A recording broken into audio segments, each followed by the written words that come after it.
With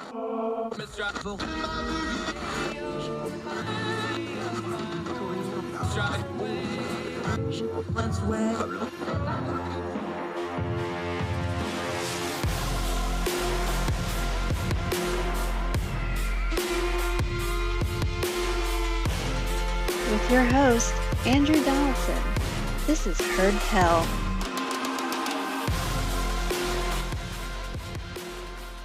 It's Heard Tell Show. It is Friday, December the 24th. That's Christmas Eve for those of you keeping score at home, and we are thrilled to have you with us. So glad that you're ending your week and ending your holiday season with us. We hope you have a great weekend. We're going to talk to Bryan O'Nolan. We're going to talk a little holiday cheer, a little Christmas music, a little holiday music. He covered some Hanukkah music as well. He covered silly songs. He covered Christmas songs against humanity. We're going to talk to him all about that. Also, we're going to talk a little bit about political fundraising. The conversation surrounding Joe Manchin continues. We're going to look at the ad buys. They put a lot of money running ads in the state of West Virginia. What was the point of that for a year when you got nothing out of it? Maybe it wasn't aimed at Joe Biden after all. We're going to dig into that later. But first, let's talk a little COVID-19 and talk Omicron variant. We've had on the show Michael Siegel, our friend. Michael's a writer at Ordinary Times. He does yeoman's work on this. He's been writing about COVID for the better part of 2 years now. He has insights, and both as a scientist and just as a commentator and observer on how these things work. His piece in ordinary-times.com yesterday, his usual Thursday throughput. Make sure you don't miss it every Thursday. It's great. But he writes about Omicron. So from ordinary-times.com, quote from Michael Siegel: "The situation with Omicron variant is changing almost on an hourly basis. What we think we know now is that Omicron has been in the United States for weeks. It is incredibly infectious, at least twice as infectious as Delta, maybe 10 times as infectious as the wild COVID-19 virus. Vaccines still have efficiency in reducing both the likelihood of infection and the severity of it, although boosters help a great deal. It appears to infect the upper respiratory system, which the original COVID did not do, which makes it more infectious. But it also may be why early data is suggesting it is less dangerous, with hospitalization rates half or lower than Delta. If it's less likely to cause pneumonia, it's less likely to kill." Remember, upper respiratory infection, pneumonia is lower in the lungs. Putting all this together, Michael Siegel writing in ordinary-times.com. "The next few weeks could be very bad. We will likely see a huge surge of infections. And even if Omicron is only half as deadly as Delta, that would still mean a huge number of people going to the hospital and a lot of deaths because exponents are very powerful things. But the good news, I guess, is Omicron will go through the population very fast. By the end of February, everyone will either be vaccinated or have had Omicron. The advice has not changed. Get vaxxed, get boosted, wear a mask, take whatever precautions you need, because mild, that's in air quotes, COVID is a relative term. It's still deadly, especially if you're unvaccinated. It will still make people sick for weeks, possibly give them long COVID, and may cause permanent damage that we've seen in others. And as I've noted, viruses are not Pokemon. They don't reach a final form and stop evolving. Every infection is another chance for a new variant to emerge. A vaccine may not completely protect you, but it will dramatically cut your chances of ending up in the hospital or the morgue. At this point, anything we can do to slow the spread will help our hospital workers get through yet another awful wave." That's Michael Siegel writing in ordinary-times.com, turning down the noise on Omicron. Again, this stuff is all fluid. There may be another variant after that, but it's starting to look like the screaming headlines of Omicron. What Omicron's actually going to be is much more infectious, but much less severe. Now, that doesn't mean people shouldn't take precautions. You never want to play around with an illness, especially if you have health issues, pre-existing conditions, things like this. You don't want to fool with this. The elderly, of course, you don't want to fool with this. You take it seriously. But some of the screaming headlines about how bad this is going to be, we need to take a step back and understand that this is not the same thing as Delta. This is not the same thing as the other COVID variants. This thing is changing, and the science is going to tell us a little bit as it changes. But sometimes some of our folks in the news media aren't changing. They need the screaming headlines. They need to try to make it a little worse than what it may actually be. Some folks on the other side of the argument may be trying to underplay how severe this is. With everything else, with Omicron, just like we've been saying with COVID for 2 years now, keep your bearing. You're responsible for your own health and your own family first. Start there and figure out what's best for you and your family and your friends, and take care of yourself and your friends and family first. Then we can start debating all the rest of this. But when you debate it, keep your bearing. These things change. Omicron, we're starting to get data that it may not be as severe and it may just be more infectious, which means you may see a rash of people getting it, but the hospitalizations and the death toll may not go up. We sure hope it does not. Still, take it seriously, but we can't just live in fear all the time. We have to find ways forward. To that note, we're going to be hearing a lot about COVID-19 in the coming days. We already heard from the president this week, decided that they are going to buy 500 million at-home rapid response testing kits and send them to anybody who wants them on a website through the U.S. Postal Service mail. For one thing, this should have been done months ago. Most of the rest of the world, especially in Europe, places like Germany and the UK, these home tests have been readily available for much cheaper than they are here for months. In some cases, all the way back to the spring of 2020. It's ridiculous that we've waited this long, letting people have a way to test themselves and test their family members without having to jump through a whole bunch of hoops. But there's another issue at hand before that. Let's back up a minute. Most of the time, my rule with the White House press corps and the press secretary, with all due respect to everybody there that are just trying to do their jobs, is very little that goes on in the Brady briefing room actually matters. It's great for 24-hour news networks because they've got to fill in content, and every now and then you'll get a soundbite, but most of it is just people yakking and talking and caterwauling, and none of it really matters anyway. But something happened in the Brady briefing room back on December the 6th. I'm going to read this from The Atlantic, quoting from them. This is December 7th, about an event on December the 6th. At a White House press briefing yesterday, NPR's political correspondent Mara Liaison asked Press Secretary Jen Psaki a question that's been on many people's minds. Quote, there are still a lot of countries like Germany and the UK and South Korea that are basically having massive testing free of charge or for a nominal fee, she said. Why can't that be done in the United States? Psaki gave a vague response about the administration's efforts to increase test accessibility and decrease costs, but Liaison followed up with, quote, that's kind of complicated, though. Why not just make them free and give them out and have them available everywhere? Psaki responded with a sarcastic smile. Should we just send one to every American, she asked. Well, that's interesting because that was on December the 6th. Let's fast forward to this week, and that's exactly what all of a sudden President Biden is doing. And then he went on ABC the following day and said, I wish I'd known this was an issue 2 months ago and we should have done this months ago. Yes, Mr. President, you sure should have. This isn't just to knock the Biden administration. It's just another example of there's some common sense things that are not being done because the government is in its own way trying to do it. Let's back up again. Our friend Scott Lincecum, who I greatly respect, recommend you follow him for all kinds of usually economic related things.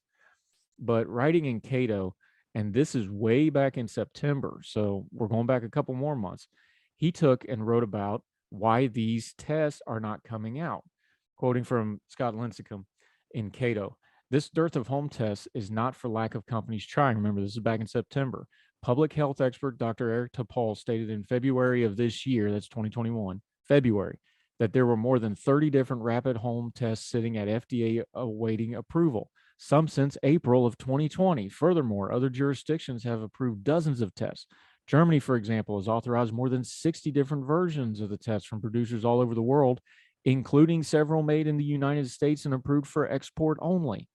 The FDA's restriction on domestic supply of at-home rapid tests has had unsurprising, albeit depressing results. Home tests are not ubiquitous. Prices are relatively high, at least $20 for a two-pack. And given the first and second issues, they are not very widely used. Back in Germany, by contrast, they're available everywhere and cost less than $1 per test. Talk to the people in Israel, the UK, or elsewhere in Europe, and you will find many places practically giving away strip tests, often subsidized by the government and its broader public health efforts. Here, not so much. In the United States, clear lack of testing abundance, and that's in air quotes, now may be moving from regulatory embarrassment to a real problem. Remember, this is in September. This is Delta's going on. We haven't even got to Omicron yet. In particular, the combination of the Delta variant's heightened transmissibility, the start of the school year, and many workplaces ending full-time remote work has spiked interest in and demand for rapid tests that people, vaccinated or not, can use to check themselves and their kids to meet private and public protocols like the ones at my daughter's school. And that demand may be outstripping the supply of approved rapid tests.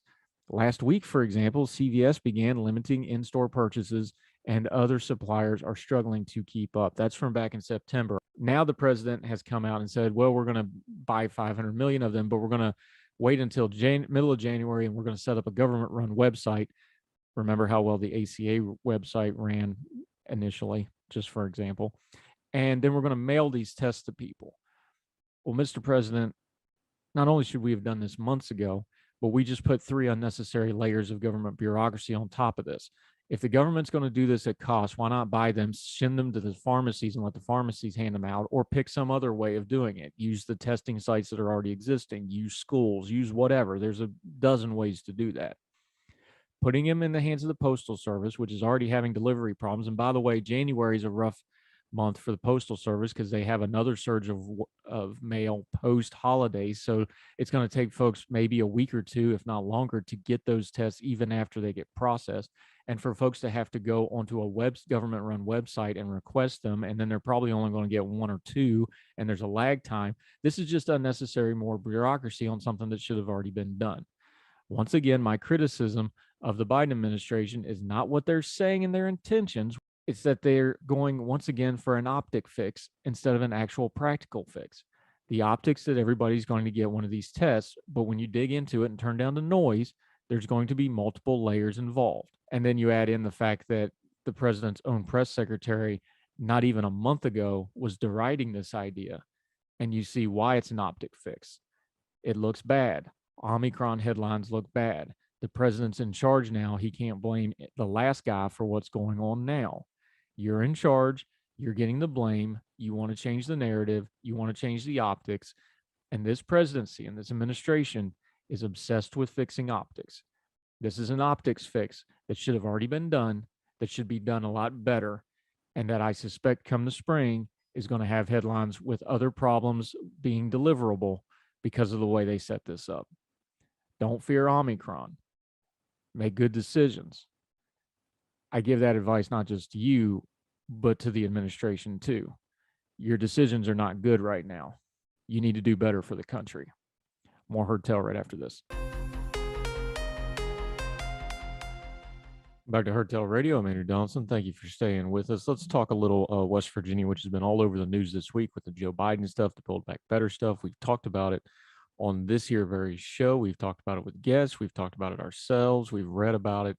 It's been an interesting week. A little tidbit came out. Punchbowl News, who we use frequently, I recommend you put them in your information rotation. They have a newsletter you can sign up for at Punchbowl News. They do a lot of inside information. And years like this year, where there was so much news surrounding the machinations of legislation, they are inside the Capitol. They have good resources. They give you good insight. They try to break things down. I highly recommend them. But they have an interesting tidbit this morning in Punchbowl News. The Millions Against Mansions, I'll read from it, $10 million. That's roughly how much has been spent on West Virginia broadcast cable and satellite TV and radio directly targeting Senator Joe Manchin on a variety of legislative priorities. As our subscribers well know, we monitor political television ads quite closely. Members and senators are extraordinarily sensitive to issues, advertising because their constituents see it and they hear about it back home during weekends and recesses. Paid advertising drives news stories too, and constituents drive lawmakers because constituents vote.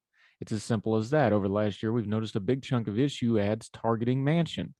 The reason here is obvious. He's the critical Democratic vote on nearly every issue that comprises President Joe Biden's legislative agenda. Everything from voting rights to the Build Back Better Act to nominations and more. We should note that buying airtime in most of the West Virginia media markets is cheap compared to bigger population centers. In other words, $10 million goes a really long way.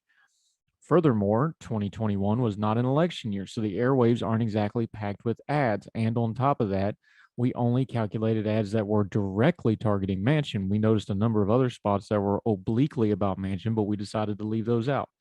These totals were compiled by our friends at Ad Impact at our request. The ads touched on a wide range of issues. They targeted Manchin on filibuster reform, Build Back Better, the For the People Act. That's the voting rights package, HR 1, it's also called. David Chipman's nomination as ATF director, which went down to defeat. Director, and his own Freedom to Vote Act. That was Manchin's compromise bill for HR 1 that they're still hoping to maybe do something with in the spring. Paid family leave and medical care, child care, home care, rising inflation, and more. It's fascinating to see, this is from Punchbowl News, how both liberal and conservative groups try to curry favor with Manchin on the airwaves. The right praises Manchin's stances against his party. The left gushes over Manchin's lack of being bipartisan. The West Virginia likes to see himself as a deal maker who can buck party orthodoxy. The deluge of ads in Manchin's home state are a great example of outside groups playing to his vanity to sell their agenda, or are they quashing the other party's priorities? That's from Punchbowl News. Let's take a step back for a second. Why are all these groups running ads in West Virginia? Well, ostensibly, like Punchbowl News says, the idea is that you're putting pressure on Joe Manchin. You get his constituents to call in or email in or put pressure on him to do this, that, or the other. I take a little issue with them about the ads aren't packed. No, it's not like right before an election. But when I went home over the course of this year and would sit and watch TV, the ads were everywhere. They were every couple of commercials. And that's on at my folks' house. They have satellite TV. And even with satellite TV, the local ad buys that they do, it was just ubiquitous that you were going to get some kind of an ad about Joe Manchin. It's kind of crazy when you think about it. They're going to spend that much money trying to pressure him by overt means. Did it work? Well, it hasn't yet. So is the point of these ads really to convince Joe Manchin? Or is it just to show activity? Remember, these groups are all mostly nonprofits and political action committees and or designated political entities that have agendas. I suspect a lot of this doesn't really have anything to do with Joe Manchin at all, except he's the issue of the day. I think a lot of this is these groups have to show that they're doing something because they fundraise all year round now. The political environment has changed. You don't just fundraise in election season. These groups have to fundraise all the time because they have to staff, they have to have overhead, they have to fund their organization, they have to grow their organization, and they have to convince their donors that there is activity all year round, year after year, 24/7 to justify the money they're asking for in their fundraising. So when something like Joe Manchin happens, where he becomes kind of, the character of the day for the better part of a year in the political discourse, he's who's going to get targeted by these groups because now they can go to their fundraisers and go, we have to do something about Joe Manchin, and they can buy ads in West Virginia. And the fact whether they actually work or not is secondary because they're doing something. One of the things about turning down the noise on our political environment right now is understanding what is actual activity that's going towards something and what's hamster running on the wheel just to say you're getting activity in and to look like you're busy. A lot of these ad buys are just hamster on the wheel running. They're getting exercise, they're burning money, they're doing something, but they're not really accomplishing anything. Take a look at Joe Manchin. He's in the same position going into the new year he was back in the spring, being obstinate, saying he's going to get what he wants, and driving everybody nuts. And that's making them spend even more money on something that's clearly not working. Not sure this is particularly healthy for our politics, but that's not a way that's probably going to fix things. Maybe some of these groups and some of their fundraising folks and the people that give them money might start realizing it's bad business. And maybe the bad business angle will cut through where the bad politics angle hasn't. And some of this nonsense may start curtailing. But going into 2022, I doubt it. I think it's going to get even worse.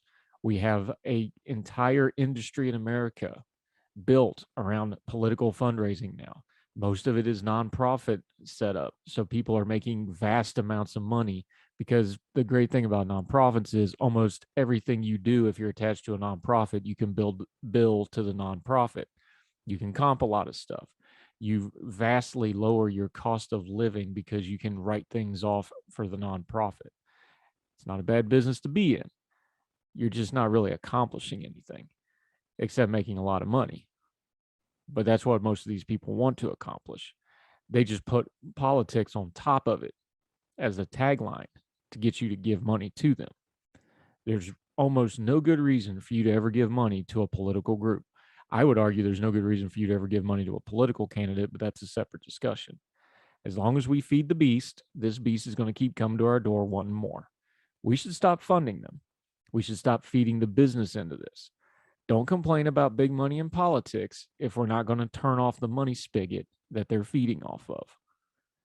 And then when it comes to things like Joe Manchin in West Virginia and them dumping ad buys for reasons that aren't going to really do anything other than to just look busy, they won't have the wherewithal and the means to do that. And then at least the people in West Virginia can watch TV again.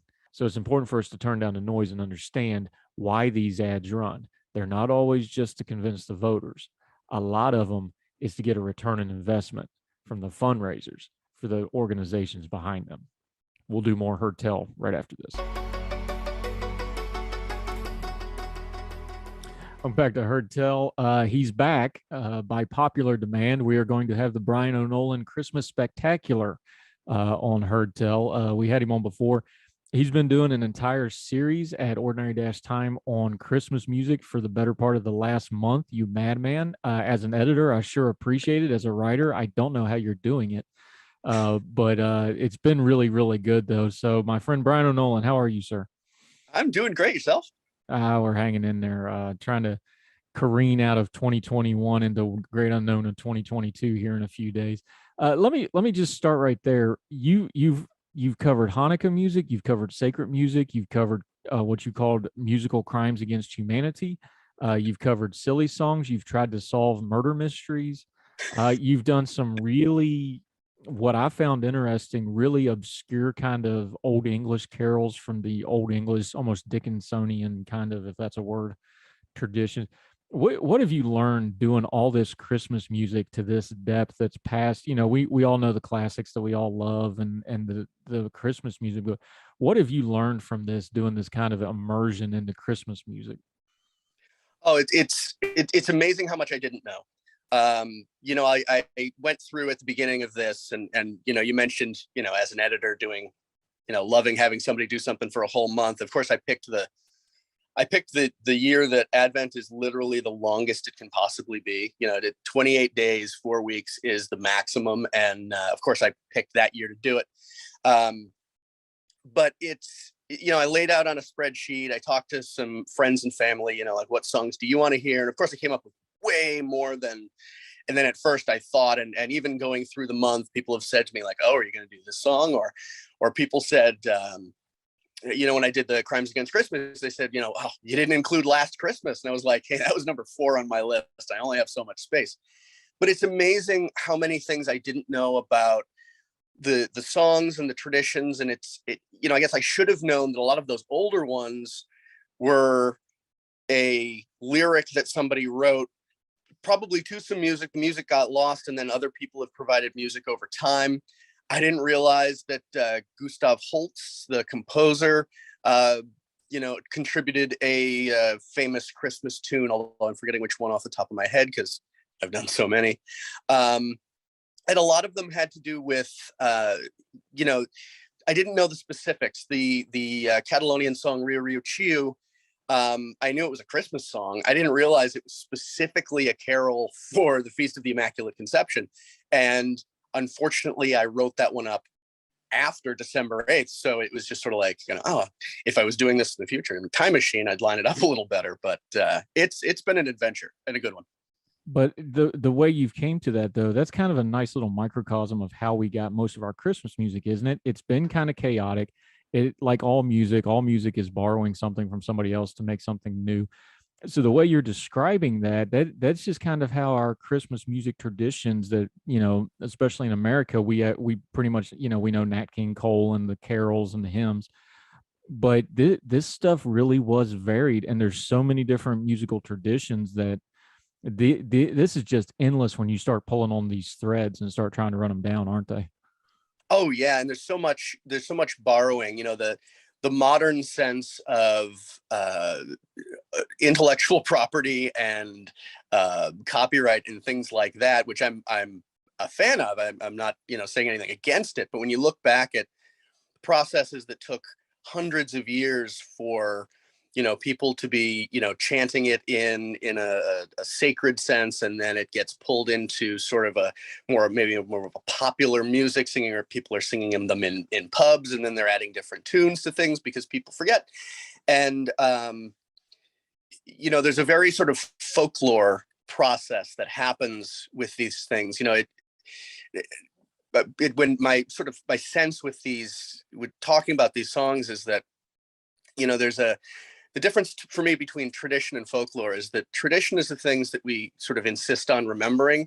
And then folklore is sort of the things that we can't possibly forget, that we just, try as we might, we can't. And so a lot of these tunes are just sort of interwoven into what we do this time of year, whether it's Hanukkah, Christmas, or secular winter holiday songs, it's all interwoven. And we just end up with this beautiful time of year at the very end.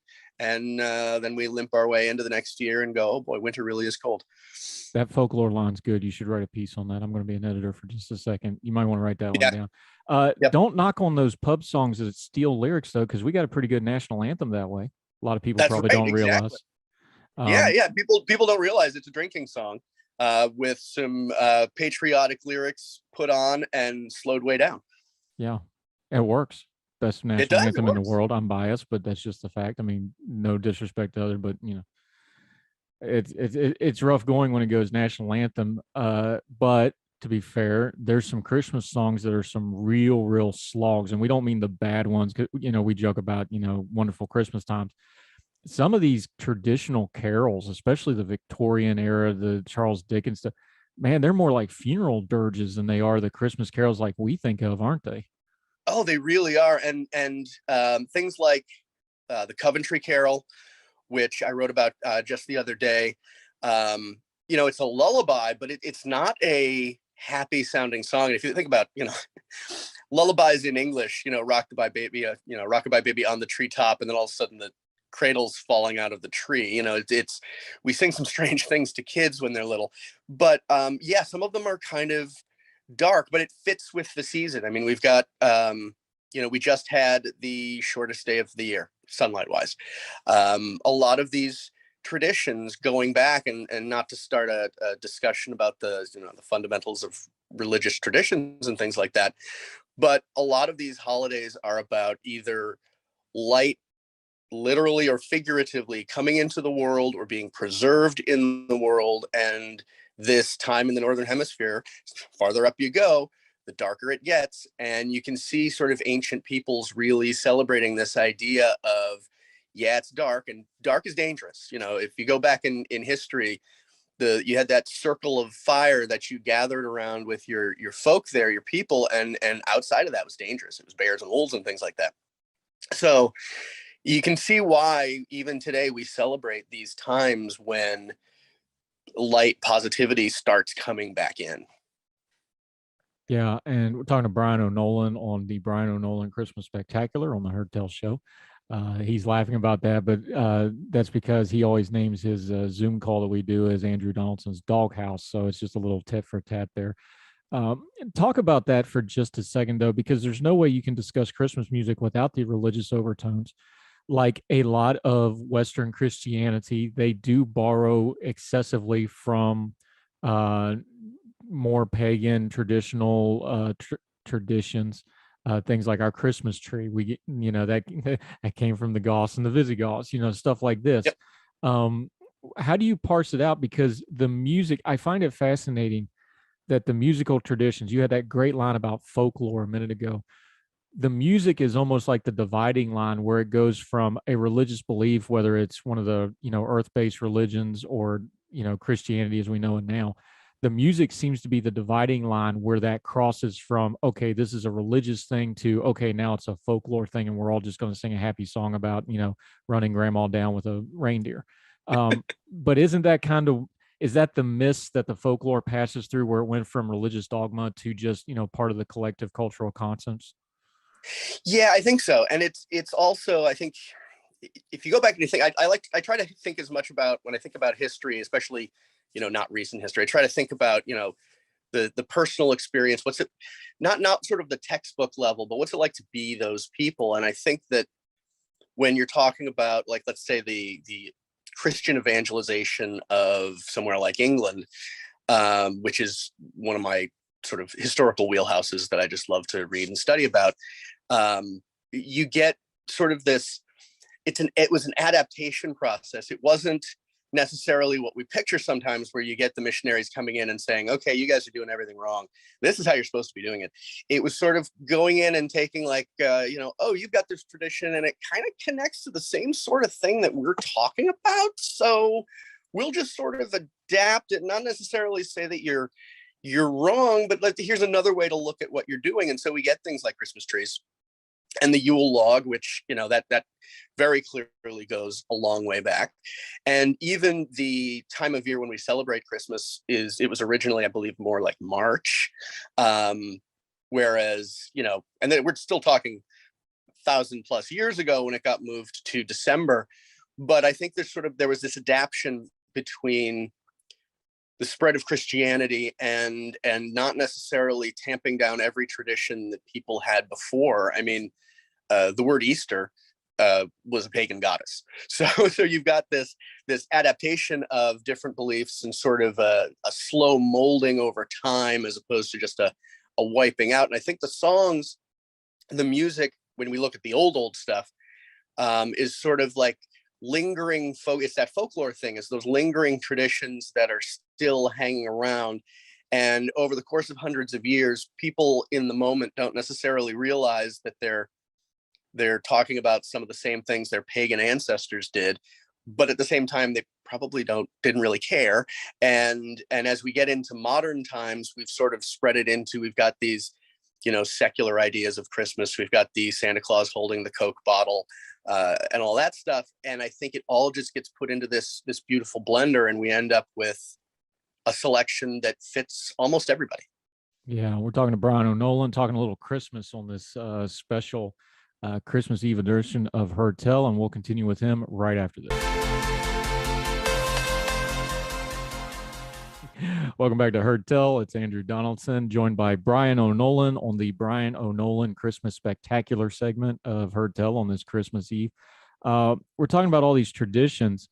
We are having our annual, it seems like, COVID pandemic Christmas again. The thing is, some of our Christmas music and Christmas carols, this is not the first plague or pandemic that Christmas caroling has been done in, and that actually reflects in some of the musical traditions, doesn't it? It absolutely does. I mean, we were talking a moment ago about the idea of kind of light in the darkness, and this was definitely a season of rebirth.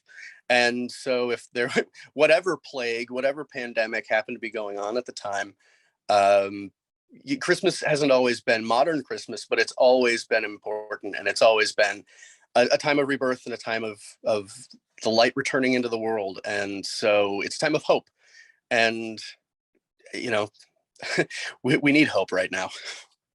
Sure do. I'll tee you up on this, because by far the most popular Christmas edition you did in your many, what are we up to, 28, 29 of them now at ordinary-times.com? Yeah, I've lost count. Yeah, I have too. I ought to go look. But you wrote something for every day of Advent. But the Christmas songs, Crimes Against Humanity, was by far the most popular post. But you've mentioned it, so I'll give you a little leeway to run on this, because I think we're going to disagree. But you named 3 songs that we pretty much universally all agree are horrendous crimes against the auditory landscape of America and the world and humanity. In Wonderful Christmas Time, in John Lennon's horrible dirging of Christmas, bookended with cooing at Yoko Ono, and then the absolutely atrocious Do They Know It's Christmas After All, which might be the most privileged thing in the history of privileged things. Oh, it's number one. Yeah, it's pretty bad. Crimes Against Humanity, that was a crime against Bono, but that's another, we already talked about that prior. But you're saying that they're extreme Yoda voice, there is another. What was number 4 on your list there, my friend? Last Christmas. Come on now. That at least it has a melody and a tune, unlike that ridiculousness about, feeding the poor kids in Africa. It does. My issue with Last Christmas, and I know that this is me being, I can be very pedantic sometimes, and I'm going to put on my pedant's hat right now. Last Christmas, I gave you my heart. The very next day, you gave it away. How is someone else supposed to give my heart to someone else? I don't understand it. It's like I give you my. It's like you got this metaphor, and it's okay. It's very pretty. It's very understandable. And then you're giving my heart, and so this year, to save me from tears, I'm going to give it to somebody special. I mean, I guess that's some great shade right there because you're not special. But and I guess I'm not a big George Michael fan. The man was super talented. I take nothing away from him. Just not really my thing. And anytime it comes on, my spine starts doing one of those. Okay, so I'm going to go there with you because we're friends and friends can hold friends accountable. That's right. This may be the rare modern questionable Christmas song that got improved when it got remade, because when Taylor Swift got a hold of it, it did get very popular again. And I thought that version was not that bad. I will confess that I haven't heard that version. Yeah, I have daughters, so T Swift is just a fact. It's the third sacrament basically. Yeah. But and you can say whatever you want about Taylor Swift. There's a few Taylor Swift songs I do like. I don't like all of her songs, but I do like some. Again, she's super talented. I do look. I'm the kind of guy, I just explained the whole Joe Manchin Build Back Better thing using the Wildest Dreams lyrics from Taylor Swift. So guilty. But having said all that, I think that's one of those cases where, and again, nothing to George Michael, and of course we know the tragic end that had, but just one of the most talented, just raw perform. Like dude was just great. Oh, absolutely. I think that was just kind of a bad, it's almost like the teenage boy that went on The Voice and sang Katy Perry's Teenage Dream. And they're like, you sing fine, but what are you doing singing that song? That just doesn't work. I think it's one of those things where George Michael singing it just didn't work as well. Now, when Taylor Swift sings it, now it all of a sudden works, but that's just my opinion. Well, and if you look at the lyrics, it is made for Taylor Swift. Yeah, I mean, it makes sense now because we have, you want to talk about Festivus, every one of her records is a airing of grievances against exes, basically. Exactly. It fits perfect. Yeah, I mean, it's been, probably 10 years since she did that now, but, I think this is the rare case because over and over again, we talk about these bad modern Christmas songs. They're either epic or they're terrible and there's no middle ground. I think this is one that actually improved by a female voice singing it, as opposed to George Michael, as good as he could be. You know what? I can't disagree with that. Specifically because I haven't heard that version, but I will absolutely believe you there. And I will also say that Christmas songs are covered and recovered all the time. And it's almost not fair to do the what's a cover of a song that improved on the song thing when you're talking about Christmas, because there are so many different versions of so many different songs, whether it's Rock Around the Clock or Sleigh Ride or any of those. You can look and say, well, this particular performance of it is great, but these others are trash, whether it's great because it's tongue in cheek or because it's teed up like a breakup song around Christmas for Taylor Swift or whatever it is. The bringing something new to something old is a very noble tradition with Christmas music. Yeah, and on that note, I am legendarily known for my fairness as an editor. I do not put my thumb on the editorial scale very often and only when needed. But I did with you. I did specifically request a song, and it falls right in line with that of a remake and a traditional. And this is a band that I've got some iffy history with. They got one or two songs I like, but overall, their whole, oeuvre, I don't really care for that much. And they teamed up with another person who's been used on TV commercials to the point that I just want to stick a rusty fishing knife through both sides of my ears just so it'll stop because of the while crying. Yeah. We're talking about Bare Naked Ladies. They teamed up with a Canadian legend in Sarah McLachlan, and they sung two Christmas classics combined. And I thought it was the musicianship, I play a little bit, the guitar riff, the way they did that, the muted staccato guitar riff is just, I thought it was brilliant. I loved it. But your take on it, sir? I think if we just sort of look at it as just the song itself and the performance, fantastic. I love the blending of the two songs together. I think that the way we should tell people what the two songs are. I didn't mention it. I apologize. It was We Three Kings and what was the other one?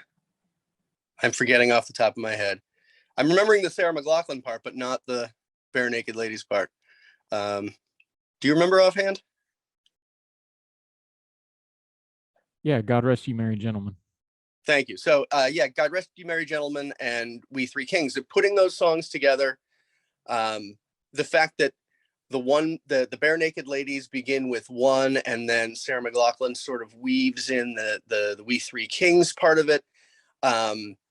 It definitely has that, and this is not a knock at all. It's got that very 90s kind of folk rocky recorded, because I think it was recorded in a radio studio sound where it was a live cut, I'm pretty sure. Yeah, I'm pretty sure it is. And the drummer is just sort of playing some hand drums, and the bass is acoustic, and they're clearly enjoying the performance. I think it's fantastic. My only quibble with it is I really can't stand the voice of that one guy from the Bare Naked Ladies. But that said, taken as a whole, I think it's a fantastic Christmas song, and I think it's a great contribution to sort of the Christmas music thing, because you're taking something old, in this case two somethings old, and you're blending them together in a new way, and it's fun and it's unique, and I wish people would do that sort of thing more. Yeah, and the way to kind of wrap this whole thing up, the Bryan O'Nolan Christmas Spectacular on Heard Tell. It's kind of, I think of my own family tradition. My mom's side gets together on Christmas. Everybody gets to sing the carols, but we only let Kim sing, "Oh Holy Night." She sings that by herself. There's something to Christmas, like you can get like a band or an artist you don't normally care for, and they can elevate and sing a song you love because you connect to the song. And it works the other way around, where everybody can sing. One of my gripes about modern religious music is they did away with common key. This is a rant for another day, but all the old hymns are in common key. Everybody can sing it. The new stuff, nobody can sing that crap, because you're trying to do all the runs, and you can't sing it. Nobody can sing that stuff. But anyway, all those old carols are all in common key. Everybody can sing it. Even if you can't sing, you can sing a Christmas carol. Yep. I think this is just one of those really great things about the holiday season. And you covered Hanukkah music as well, which I thought was really cool, because there was so much overlap I'd never realized. Like, not, of course, the subject matter and stuff, but musically it was a lot of the same stuff. That's really the great part of this series that you wrote in the holiday series, isn't it? That just, there's a lot of commonality and a lot of humanity coming through the music at this holiday season, isn't there? There is, and even though there's some oddball traditions out there that from an American context you look at and go, wow, that's strange. You've got little kids in the northeast of Spain hitting a log with a stick and chanting "poop log, poop log." It sounds better in the Catalan, just to be fair, though. Yeah, absolutely it does. then they remove the blanket off the back of the log, and there's candy and presents and stuff, and it's great.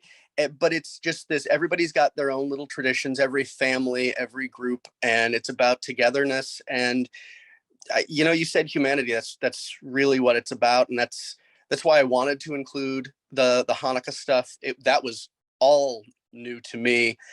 Jess Epstein, contributed great stuff there, and it was all new. And I'm definitely better educated on this stuff than I was a month and a half ago. Yeah, it was great stuff. Also, read Jessica Epstein's piece about Jews in New Jersey. Is an excellent piece about her faith community that I recommend everybody go read. Bryan O'Nolan, we will continue to have you on the show. Next year, we'll talk about how the original elves went with Santa to throw the bad kids a beating in the German tradition. We'll talk about that a little bit. But you're great. You're going to be a contributor on the show going into the new year. I appreciate your writing. I appreciate your friendship. And you and yours in the great North up there, have a Merry Christmas, my friend. Yes, and to you, your family, and all your listeners as well. All right, buddy. We'll talk again real soon, sir. Yep. Thank you.